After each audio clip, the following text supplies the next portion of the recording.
I accidentally found a recording I wasn't supposed to hear. Sometimes betrayal doesn't knock.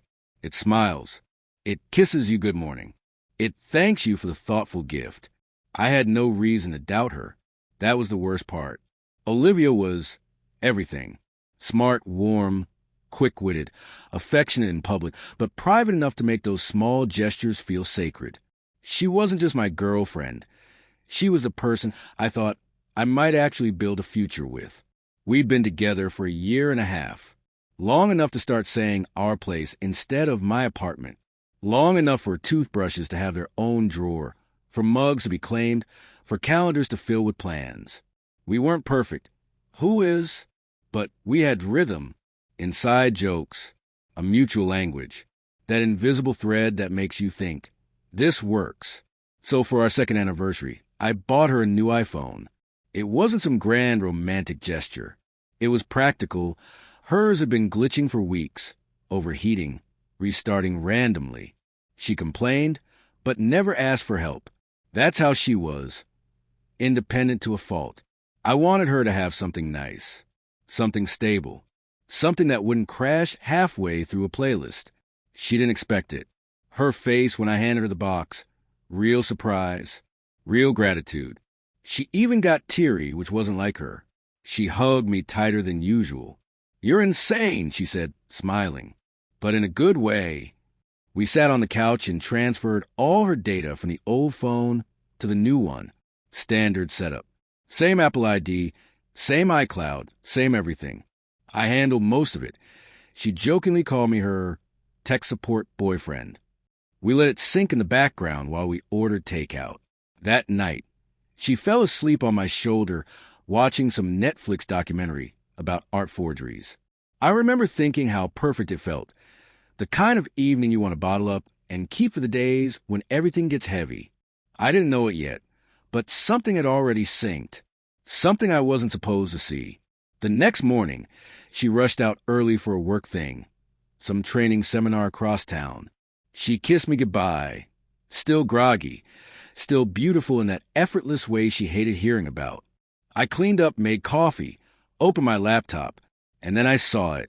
New voice memo uploaded to your iCloud account. Timestamp, 3:14 a.m. Title, Untitled 002. At first, I didn't think much of it. Probably one of her sleep notes. She sometimes recorded thoughts at night, random dreams or reminders. I figured the sync was still connecting her account temporarily. Maybe the cloud was catching up. But something about the timing, 3 a.m., caught my eye. She had fallen asleep around midnight. I was sure of that. I tapped the file, let it load, put my AirPods in, and press play. It started with static, then footsteps, and then her voice. Crystal clear. He doesn't suspect anything. I think we're good. Another voice followed. Male, confident, smooth in a way that made my skin crawl. Told you, guys like him never do.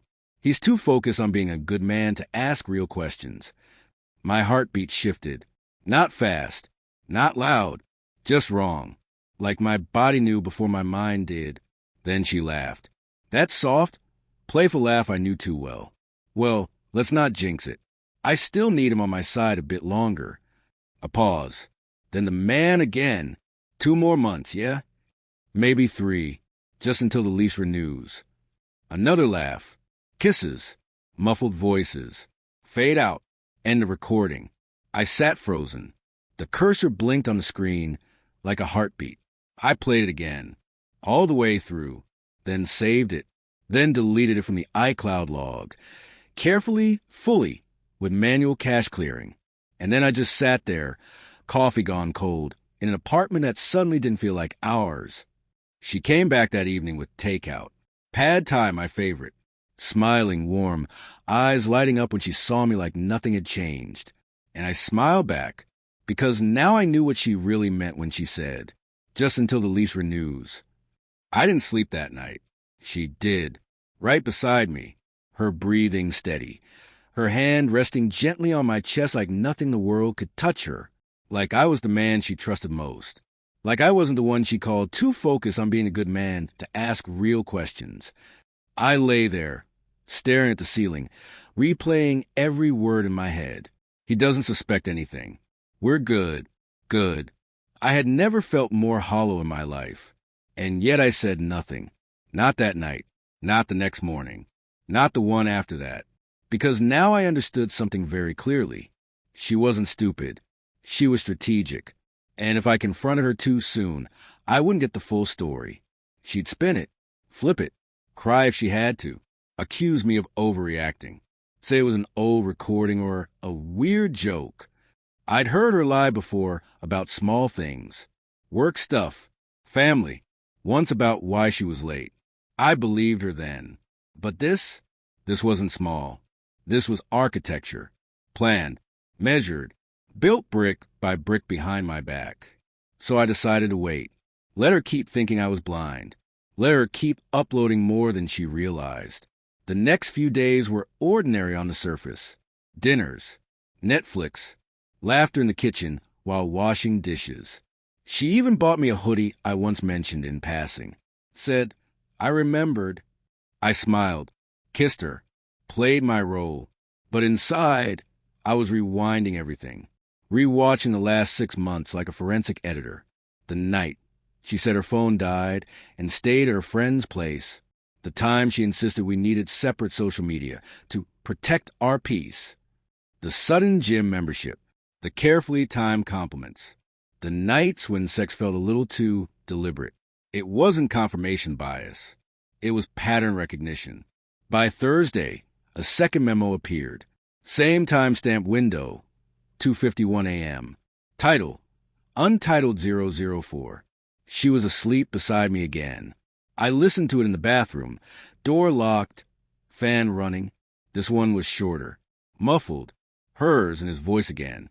Just a whisper. He gave me a new phone. Then laughter. You're kidding. He even set up himself. God, that's beautiful. Click. End. I stared at my reflection. I wasn't angry. Not yet. Just deeply aware of how much more there was to uncover. And for the first time in my life, I didn't feel like the betrayed one. I felt like the one holding the camera, watching the villain monologue before the reveal. That night, I started a private folder. Encrypted. Hidden. I copied the memos. Added timestamps. Wrote short descriptions. Labeled them Session 1, Session 2, like case files. And then I backed it all up to a separate cloud account she didn't know about. I didn't know what I was building yet. A confrontation? A message? A legacy? But I knew this. She would never see it coming. Because people like her never expect the quiet ones to strike. She came home that evening in her usual glow. Said she got promoted at work. Hugged me like I was her lucky charm. We ordered pizza. Drank cheap wine. She fell asleep watching you on Netflix. Irony not lost on me. And just before I joined her in bed, I opened my laptop. The cloud was still sinking. And Olivia? She was still uploading her downfall one breath at a time. There's a moment after betrayal when reality starts to split. Not instantly. Not like a glass shattering. More like a hairline crack. You think you're fine. You think you're processing. You think your head is clear. But underneath, everything you thought was solid begins to shift. I stopped trusting surfaces after that second recording. I began looking at everything like a forensic file. Texts, schedules, patterns, her phrasing, her phone usage. Every little thing, no matter how benign, became suspect.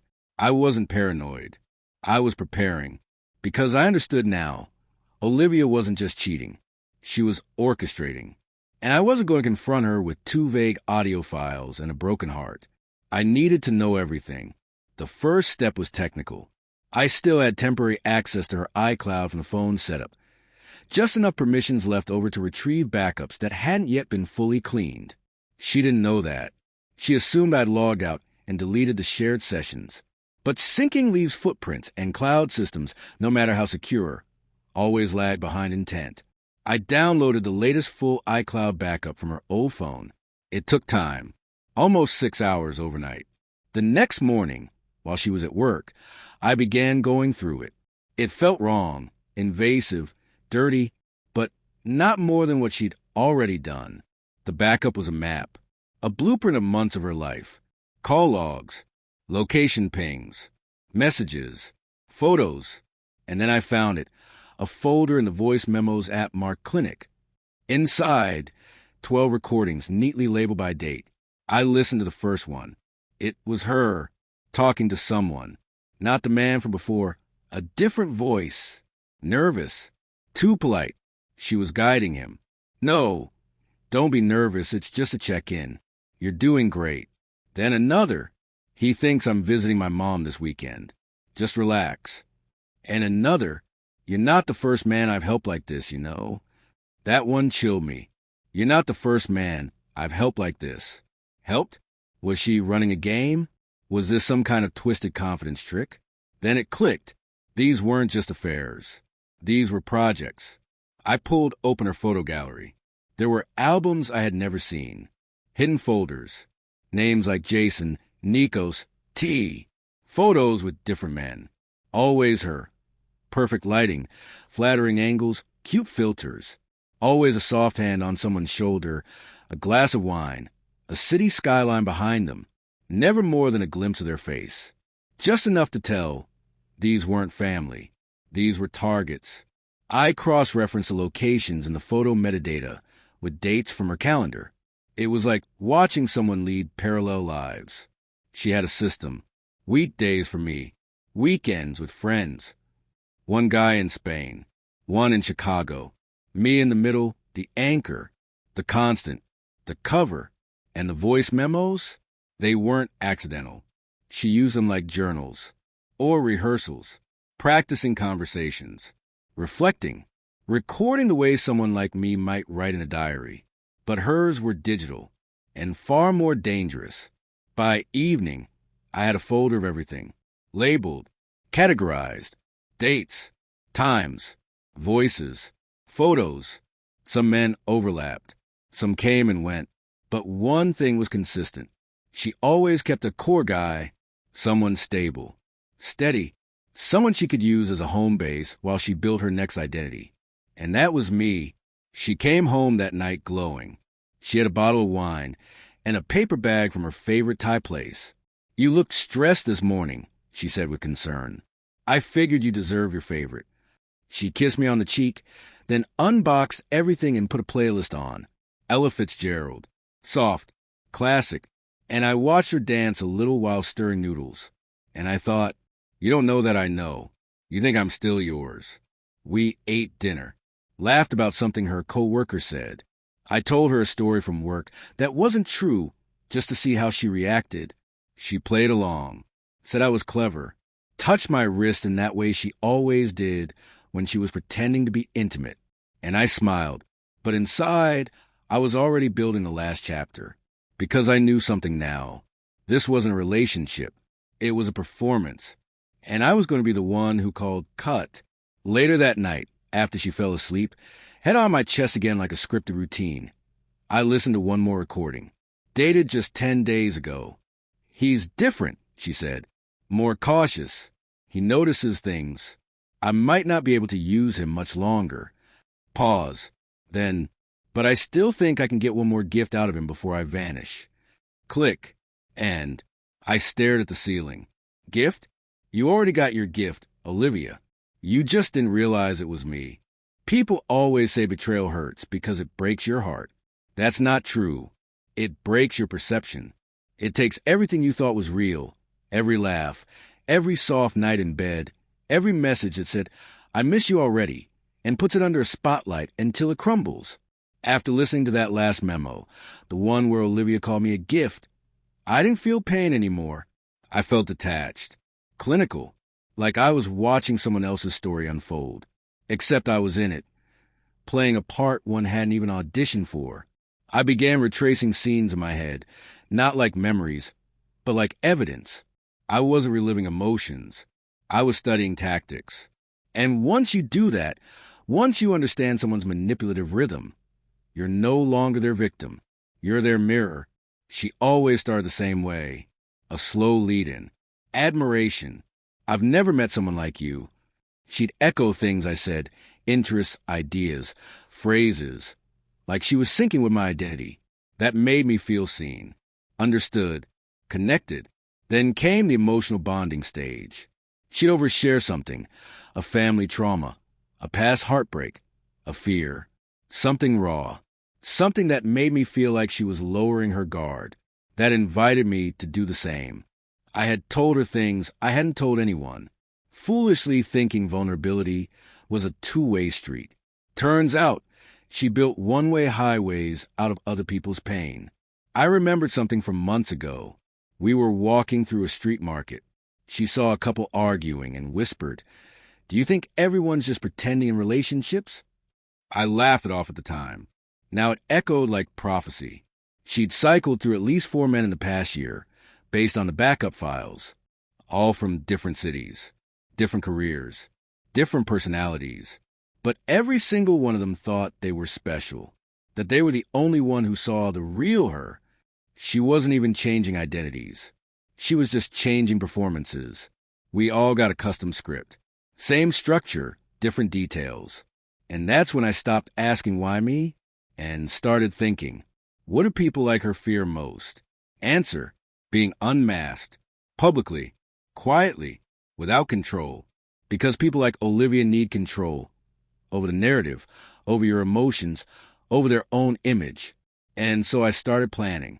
I didn't want revenge. I wanted clarity. I wanted to hold a mirror up so bright and so precise that she would ever look into it and see the monster she kept dressed up in love. And I wanted to walk away before she could edit the ending. That week, I continued collecting. Not just files, moments. Every smile she faked. Every "I love you" that fell half a second too late. Every time her hand lingered like a cue rather than a comfort.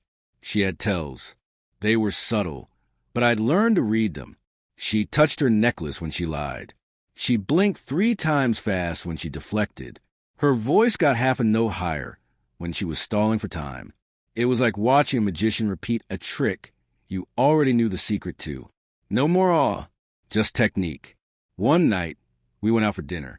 Italian, candlelight. She wore a green dress she knew I liked. I wore a mask of calm. Midway through dessert, she leaned across the table and said, "Do you ever think we're too perfect?" I smiled. "Maybe we're just good at hiding our mess." She paused. It was the first time I saw something flicker behind her eyes. Maybe suspicion, maybe recognition. But she recovered quickly, reached for my hand. "You really are the best thing that's ever happened to me," she said. And I smiled like I believed her. When we got home, she fell asleep fast. I stayed up, opened my laptop, added a new note to my hidden folder. She's beginning to sense I'm not as asleep as she thinks. Good. Then I opened a fresh page, titled it Exit Strategy. There will be no fight, no screaming, no public post, no burn clothes, no drama. I would end this exactly how she never could, with silence, with precision, with complete control. The best revenge isn't pain. It's being untouchable. It's leaving someone not with guilt, but with emptiness. Because what hurts some people like to win arguments is when you become like someone they can never reach again. But I've always been the kind that likes to win quietly, not with fireworks, with facts, with timing, with silence so sharp it cuts deeper than any scream. By now, Olivia still thought we were fine. Better than fine, actually. I played my part well, calm, caring, invested. I kissed her goodnight with warmth, told her she looked beautiful before leaving for work, asked her about her day. And behind her back, I was building a stage, one only I would control. I started by tightening the digital web. She never changed her iCloud credentials after I helped sync her phone. She assumed the data flow had ended, but I still had limited access to her backups. Just enough to watch. Enough to monitor new photos, calendar updates, location markers. I logged in from a virtual machine she couldn't trace. No log history, no browser fingerprints. She had no idea. But that wasn't enough, because I wanted more than data. I wanted her own words. Again, and this time, I wanted her face with them. I bought 2 discrete motion-activated cameras online. They look like phone chargers. One for the living room, one for the bedroom. I planted them on opposite sides of the apartment. Perfect angle, no blind spots. The apps that came with them were genius. Real-time streaming, automatic cloud backup, no blinking lights, no sound, just quiet, passive collection. And the best part? She never noticed. She plugged her laptop right next to one of them every night, worked late, browsed, sometimes smiled at her screen in a way that had nothing to do with memes. I recorded it all. A week later, I got what I was waiting for. It was late after midnight. I was asleep in the bedroom. She was on the couch, lit only by her screen. She plugged in her earbuds and began whispering into her phone. I could only catch half a conversation, but it was enough. He's out like a light. Always is. I swear he's part golden retriever. Pause. No, I didn't tell him yet. I'm going to wait until next month. Lease renewal, remember? Another pause. Yeah, after that, I'm gone. He won't even see it coming. He's too comfortable. She laughed. Quietly. Then, but hey, I got the phone, didn't I? Click. End of call. End of illusion. I watched the playback twice. Not because I needed to, because I wanted to see what she looked like when she lied. Without a smile. Without pretense. When she was just her, and she looked exactly the same. That's what chilled me. There was no shift in her tone. No hesitation. Just the same calm, lovely girl who kissed me goodnight and cooked my favorite pasta. She had no conscience, only convenience. The next morning, she kissed me like always. Sleep okay, she asked. Yeah, I said. Did you? She blinked, just a second too long. Of course. I called in sick that day. I needed time. Time to gather everything, sort it, archive it. I organized recordings into a timeline, labeled video files with dates and keywords, created backups, one on a local encrypted drive, another on a secure cloud, a third on a password-protected flash drive I hid in the lining of my gym bag. Then I created a folder labeled Truth Drop. Inside it, I placed 2 voice memos from iCloud, a video from the living room camera, screenshots of her messages to other men, retrieved from backup metadata, a clip of her conversation calling me a placeholder, all in one place. Not to release, not yet, but to own, to know that I could bring the mast down at any second. That night, she asked me if I wanted to take a weekend trip. Just you and me, she said. No distractions. I agreed immediately. Not because I wanted to go, because I knew she was testing the water, seeing if I was still wrapped, still predictable, still hers. And I was, for now, in bed. She curled against me, whispered, "You feel like home." I closed my eyes. You feel like evidence. I thought. I slept like a stone, because when you have the truth, you don't need to worry about lies anymore. You just need to decide when and how to use it. There's a kind of silence that only comes before impact, not the calm before the storm kind. No, this one is different. It's the stillness when you know exactly what's coming, and you've already made peace with it. That was me.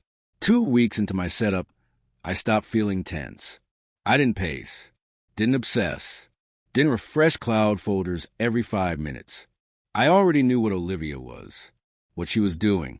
The only thing I was waiting for now was confirmation on camera. And it didn't take long. It was a Friday night. She told me she was heading out to dinner with Marla, her coworker who didn't exist. I knew this because I'd searched all her messages, contacts, calendar logs. Marla was a phantom she used to explain long absences. Brilliant, really. Who questions a name you can't disprove? She left around 6:30. Wore a black dress I hadn't seen in months. The one she used to call too much for dinner. She even wore heels. Heels she'd sworn hurt too much to wear anymore. Yeah, right. She kissed me goodbye on the cheek, playful. You sure you don't want to come with us? She asked. I smiled. Girls' night. I'd only ruin the fun. She winked. I'll be back late. I nodded. I'll be asleep. That was the last real sentence I said to her. By 7:45 p.m., the camera in the living room activated. Motion detected. I got the notification while drinking tea on the balcony. I walked back inside, opened the stream. There she was, in the doorway, but she wasn't alone. A man stepped in behind her. Tall, fitted jacket, slick posture. He didn't say anything at first, just scanned the room, then dropped his bag on the floor like he'd been there before. They moved like dancers, out of their coats, toward the couch, lips already meeting, hands familiar. No awkwardness, no hesitation. This wasn't new. This wasn't a fling. This was rehearsed. She pulled him down onto the couch. They didn't even speak for 2 full minutes. When they finally did, it wasn't romantic. It was strategic. "I think I can stall him another month," she whispered. "You sure?" "He's obsessed with me. He'd believe anything if I say it gently enough." He chuckled, low and arrogant. "Let me guess, he bought the least excuse?" Hook, line, and sinker. She laughed. I didn't feel anything at that moment. No rage. No heartbreak. Just clarity. I hit record. Saved the feed. Stored it. Backed it up twice. Made a note in my case file. Video capture. Direct confirmation. Then I took a breath and felt nothing. No pain. No tears. No noise. Just the quiet satisfaction of knowing. She thinks I'm sleeping while I'm documenting her destruction.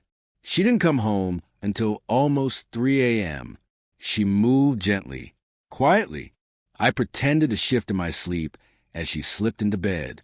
She curled up beside me. No guilt in her breath. No hesitation in her touch. Just that same rhythm. That same playbook. Except this time, I had the script in my hand. The next morning, I made her pancakes.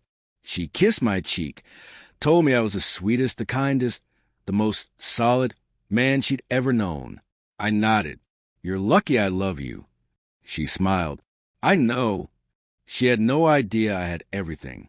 The footage, the voice memos, the texts, the fake names, the backups. Even the camera log showed exactly what time she left and came home. Everything matched. Every lie time-stamped. Cross-referenced. I was no longer wondering if she would fall. I was deciding when to let her hit the ground. That afternoon, while she was in the shower, I sat down and copied the full folder to a fresh USB drive. I labeled it simply, Olivia. There's a moment in every performance where the actor and I knew exactly what I was going to do with it. That's when the truth leaks out. That's when the masks start to slip. And when that happens, it's not about yelling cut. It's about letting the silence drag just long enough for them to realize they've been seen. I didn't strike immediately. Olivia was predictable in one key way. Sunday afternoons were her most honest. She let her guard down, walked barefoot in the kitchen, talked softly, hummed while scrolling her phone. That's when she felt safest. Domestic. Victorious. So I waited for that. Waited for her to feel like she'd won. That Sunday I made lunch. Her favorite. Roasted potatoes, salmon, spinach with lemon. She smiled when she saw it. "You're the best," she said, kissing my cheek. "Thought you deserved something special." I replied. She took a bite and closed her eyes. "MMM, this is why I keep you around." It was supposed to be playful, but the words sat heavy on the table. She didn't notice. I queued the file on my phone. The first voice memo. The one that started it all. I waited until she was sipping her wine. Then, without looking up from my plate, I pressed play. Her voice filled the room. "He doesn't suspect anything. I think we're good." The moment was surgical. She froze, like a power line had just snapped inside her spine. The next sentence landed. Guys like him never do. He's too focused on being a good man to ask real questions. She didn't move, didn't breathe. Her wine glass hung in midair, halfway to her lips. I let the clip run its full 30 seconds. Then silence. Thick, viscous, crushing. She finally spoke. "What is that?" Her voice was small, like a child waking up in the middle of a nightmare. I looked her in the eye. Calm, neutral. "You forgot your phone was still syncing." Her jaw clenched, ever so slightly. That was a joke. That was just me venting. I raised an eyebrow. "To a man who's not me?" Pause. "That was old," she added. before we got serious. I slid the USB across the table. You were serious while this was filmed. I tapped the drive. Living room. 2 nights ago. Now came the flicker. The calculation. Her eyes darted, not in panic, but in strategy, like a gambler deciding whether bluff or fold. She didn't fold. Instead, she leaned back and whispered, "So, what do you want?" I smiled, not cruelly, just enough. There it is. There what is? The real you took a minute to arrive. She shook her head. You went through my stuff? You filmed me? You violated. Don't, I said, voice firm. Don't pretend to care about ethics now. She went quiet. For the first time since I'd known her, Olivia had no control of the conversation, and it terrified her. She tried again. You don't have to do anything with that. We can just end it. No drama. You walk away. I walk away. You don't need revenge. I'm not after revenge. Then what? I just want you to know that I know, I said, that the next time you lean into someone's life and start calling yourself the best thing that's ever happened to them, they might already be recording. Her face twitched. I stood, picked up my plate, carried it to the sink. Behind me, I heard her breath shift, a tiny gasp, maybe, or the sound of realization. Not that she'd been caught, but that there was nothing left to say. She left 20 minutes later. Didn't scream. Didn't cry. Didn't beg.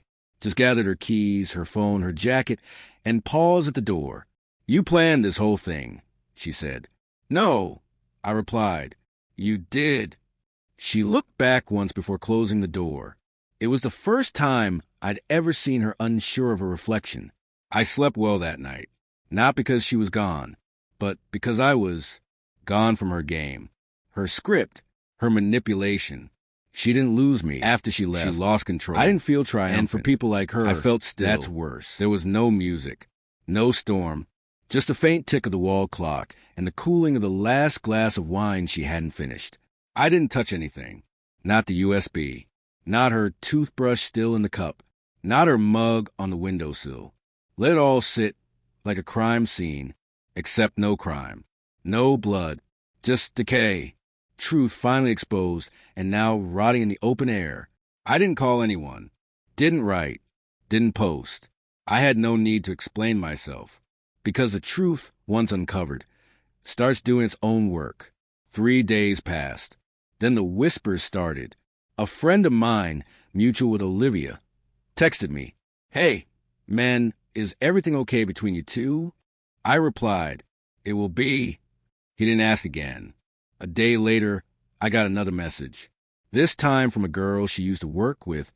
Someone said Olivia's been. Found out. You good. No explanation. No accusation. Just silence underlined with tension. Apparently, Olivia had underestimated the sync on more than just her phone.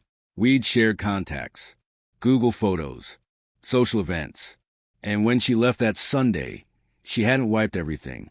One of her recent iCloud shares had auto-synced a screenshot into a shared album we once made for trip planning. A photo she meant to keep private. Her and someone else. Nothing explicit, but intimate enough, familiar enough, and it was time-stamped to a night she claimed to be home, sick, texting me. I hadn't even noticed it uploaded, but others had, and they were doing what humans always do best, connecting dots in silence. I never made a single post, never said a name, never uploaded a thing, but the effect rippled like smoke through a sealed room. Friends went quiet. Some stopped liking her photos. Her Instagram turned off comments within days, and then she deactivated it. One evening, I passed by a bar we used to visit, saw her there through the window, alone at a table. She wasn't scrolling her phone. She wasn't smiling. She was just sitting, still, like someone watching a version of herself she once sold to the world slowly burn in front of her. And me? I kept walking, not with pride, not with bitterness, just with peace, because I had already won, not in revenge, but in freedom. I wrote a single line in my notes app that night. Some people are exposed by confrontation. Others collapse under the weight of being ignored. And Olivia was collapsing, not because I broke her, but because she could no longer control how others looked at her. A week later, I received an anonymous envelope, no return address. Inside, a USB. Same model I had used. Same label, Olivia, full disclosure. No note, no explanation, just returned. I threw it in a drawer, didn't open it, because I didn't need to, because her silence and her return told me everything I already knew. She wasn't fighting the truth anymore. She was trying to outrun it, and failing. They say closure is a myth, that people don't really get it. They just stop caring. But I don't think that's true. Sometimes closure arrives slowly, like the tide. And sometimes it's the moment you realize you haven't thought about them in days and didn't even notice. I started writing letters, not to send, not for drama, just to say what I never said out loud, not to her, not to anyone. I kept them in a folder on my desktop called Unsent. Each one was short, sharp, honest in a way I couldn't afford to be when she was still around. Some were angry, some were oddly calm. Some were just lines, no intro, no closing. Just raw moments I want out of my system. Like, you didn't break me. You bent me, reshaped me, and now I see more clearly than I ever did before. Or, you were never careful. You were just lucky until you weren't. Or even, part of me still sees you in certain songs. But now the lyrics hit differently. They sound like warnings. They weren't for revenge. They were for clarity. Because forgiveness, I learned, doesn't always mean compassion. Sometimes it just means not letting someone live rent-free in your bloodstream anymore. I deleted our photos. Not in rage. Not dramatically. Just quietly. Like you'd erase a mistake on a form before mailing it. I changed my sheets. Bought a new coffee mug. Rearranged the living room. Removed her favorite wine from the fridge. Bit by bit, the apartment stopped being a memory and became mine again. The whispers faded. The friends who didn't want to get involved stayed distant. The ones who didn't know enough to believe me, they checked in, then let me heal. Ethan, one of our mutuals, reached out. Man, I'm sorry. I didn't know. I replied, you didn't need to. She knew. He never messaged again. And that was fine. Then one afternoon, walking home from work, I passed a park and saw a girl with her head buried in her phone. She looked like Olivia, just for a second. Same coat color, same posture. And I didn't feel a damn thing. No heart skip, no stomach twist, no memory trying to claw its way up. Just a nod to universe like, nice try. That night, I opened my laptop, read one of the letters, and for the first time, I deleted it. Didn't save, didn't archive, just erased it fully, because I didn't need the words anymore. I had lived them. There's power in walking away, not slamming doors, not making noise, just walking, and letting the silence speak for you. And mine, it was starting to sound like peace. Closure didn't arrive with some grand final act. It wasn't a confrontation in the rain.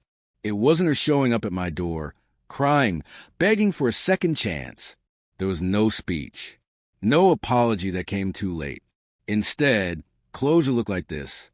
Me, waking up before my alarm, breathing evenly, not thinking about her. I'd moved to a new place. Smaller, brighter, higher windows, cleaner air, different part of the city, different routine, new grocery store, new people, new habits, no ghosts here, no echoes of her laugh bouncing off the hallway walls, no reminders hidden in drawers, just me, and that version of myself I hadn't seen in a while, the version before I became suspicious, before I became strategic, before I learned what it meant to be betrayed by someone who smiles while they do it. Sometimes I wondered if she thought about me, if she ever opened old photos or scrolled through our messages, looking for proof that she wasn't always playing a role. Maybe she did. Maybe she even missed a version of me who would have believed her. But that man was gone. She'd never meet him again. And she never met the one I became. Because this new me, he doesn't chase closure. He creates it. He doesn't scream, "I told you so." He just walks away. I took the last backup folder I had, the one with all the recordings, all the photos, all the surveillance, and I deleted it permanently, not because I forgave her, but because I forgave myself for ever needing the proof. That night, I went for a walk. No destination, just air and motion and silence. And when I passed a couple laughing on a bench, I smiled, not because I envied them, not because I pitied them, but because I understood something they didn't yet. The people who love the loudest aren't always the ones who stay, and the ones who move in silence, they're the ones who remember everything, but carry nothing. I sat on a bench under a street lamp, looked up at the sky, and I thought, you can't ruin someone who rebuilds himself faster than you can tear him down. You can't trap someone who stops walking your maze. You can't destroy someone who knows that sometimes the smartest way to fight is to walk away untouched. This wasn't her story anymore. It was mine, and it ended like this. No broken pieces. No questions left. No one to answer to. Just a man in the quiet, finally, free.